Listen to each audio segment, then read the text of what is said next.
হেদায়েত কেন হারিয়ে যায়? আল্লাহ তাআলা কেবল তার বাছাইকৃত বান্দাদেরই হেদায়েত দান করেন। হেদায়েত আল্লাহ তাআলার অনুগ্রহ। হেদায়েত পাওয়ার পর তা ধরে রাখা আমাদের দায়িত্ব। দুর্ভাগ্যজনকভাবে আল্লাহর কিছু বান্দাকে দেখা যায় হঠাৎ খুব ইবাদত বন্দেগী করছেন, কিছুদিন যাওয়ার পর তিনি হেদায়েত হারিয়ে ফেলেন, ইবাদতে আগের মতো স্পৃহা পান না। এর উল্লেখযোগ্য কিছু কারণ নিম্নরূপ। ১. ফিতনা। হেদায়েত পেলেই কারো জান্নাত নিশ্চিত নয়। হেদায়েত প্রাপ্তকে আল্লাহ তাআলা বিভিন্নভাবে পরীক্ষা করেন। নানা রকম ফিতনা তার সামনে আসে। এর মধ্যে সবচেয়ে বেশি ফিতনা হলো বিপরীত লিঙ্গের ফিতনা। এসব ফিতনা থেকে বাঁচতে চোখের হিফাজত করা ও ফিতনায় পড়লে আল্লাহ দেওয়া শিক্ষার অনুযায়ী আচরণ করা জরুরি। ২. দিনদারদের সান্নিধ্যে না থাকা।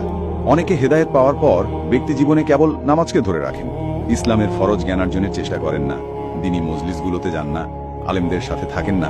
সরাসরি আলেমদের থেকে জ্ঞান অর্জন করতে না পারলেও অনলাইনে বিষয়ভিত্তিক আলোচনা শোনা যেতে পারে। ৩. সঠিক পদ্ধতিতে জ্ঞান অর্জন না করা। সদ্য হিদায়তপ্রাপ্ত অনেককে দেখা যায় ইসলামের মৌলিক বিষয়গুলো বাদ দিয়ে অনেক গভীর বা ইখতিলাফি বিষয় নিয়ে পড়ে আছেন, যেগুলো সম্পর্কে তার প্রাথমিক জ্ঞান নেই।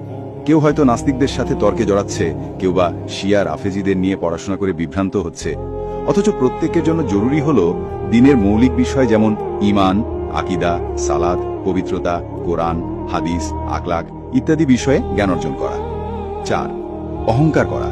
অনেকেই হেদায়েত পেয়ে অহংকার